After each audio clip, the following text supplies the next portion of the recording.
O Homem-Animal, de Grant Morrison. Provavelmente, a fase do Homem-Animal, escrita por Grant Morrison entre os anos de 1988 a 1990, é uma das melhores em que poucos leram ou ouviram falar. Criado em 1965 por Dave Wood e Carmine Infantino, o Homem-Animal estava em um limbo editorial desde a década de 70, tendo sido sua última aparição no início dos anos 80 na edição de Wonder Woman 267 e 268. Não era por menos, se tratava de um herói pouco interessante diante de uma crescente indústria de quadrinhos que estava quase sem ideias. Comparado e concorrendo a outros mais populares como Quarteto Fantástico, Superman, Batman, o carinha de colã que imitava os animais tinha pouco a oferecer. Isso foi até a DC Comics começar a caçar talentos, onde sua editora, Karen Badger, empreendeu o que também ficou conhecido como a Missão Reino Unido. Dentro dessa iniciativa, autores e artistas que vinham se destacando em publicações do Reino Unido, como a renomada 2000 AD, foram selecionados e incumbidos de desenvolverem projetos que reinventassem ou ressignificassem alguns dos personagens da DC.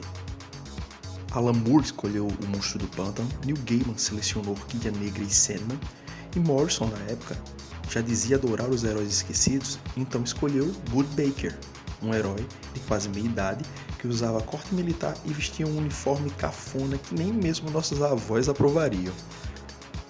Inicialmente a proposta era uma série em 4 edições, mas acabou recebendo luz verde para mais edições após o sucesso inicial da primeira história. Pelos padrões das criações do Morrison, essa primeira história era bastante convencional, embora tenha se diferenciado com algo bem mais instigante do que poderíamos imaginar.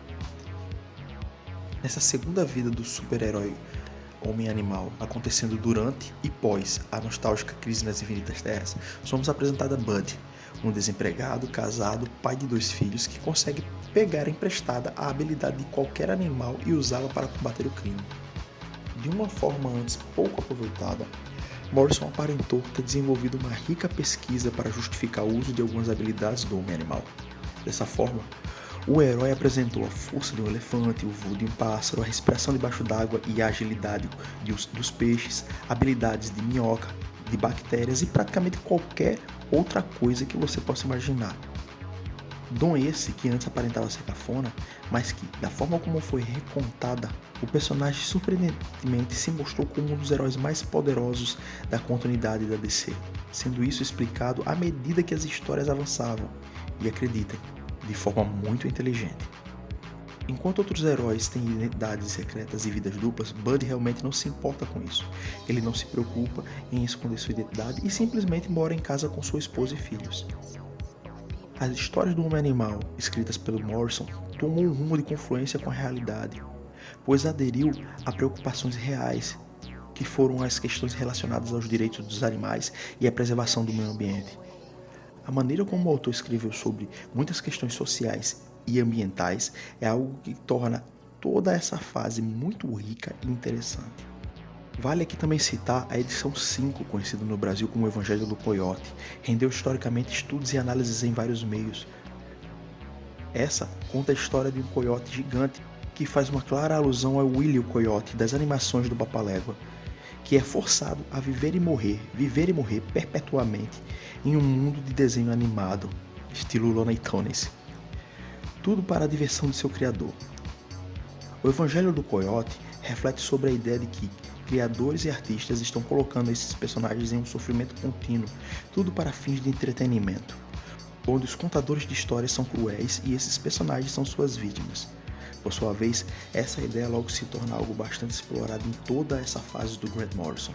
À medida que a série de 26 edições se desenrola, as coisas ficam cada vez mais cheias do uso de alegorias, com referências literárias e filosóficas, ao uso de metalinguagem e até mesmo de diálogos que à primeira vista se apresentam herméticos. Elementos esses que comumente fazem parte da forma como o autor escreve. O enredo continua a partir das ideias expostas e considera o que acontece com os personagens que desapareceram do universo DC pós a crise nas Infinitas Terras.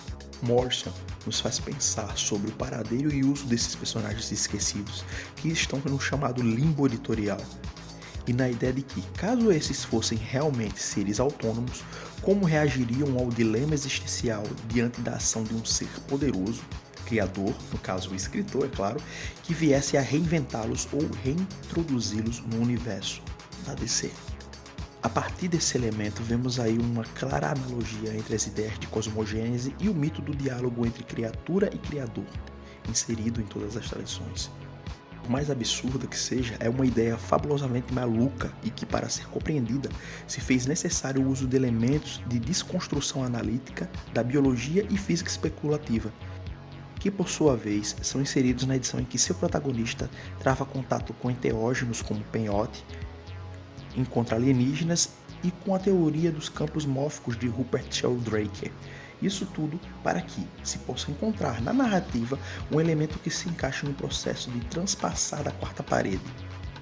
Eventualmente, em uma conclusão fodástica, Bud conhece seu criador, ou seja, seu escritor. Ele busca enfrentar esse seu Deus para saber por que alguém o faria passar pela dor que tanto vinha sentindo. Afinal, como você se sentiria se sua vida fosse apenas uma série de histórias, aparecendo uma vez por mês com pouco tecido conjuntivo para dar-lhe significado ou coerência? Como você se sentiria se as pessoas ao seu redor morressem ou decidissem odiá-lo?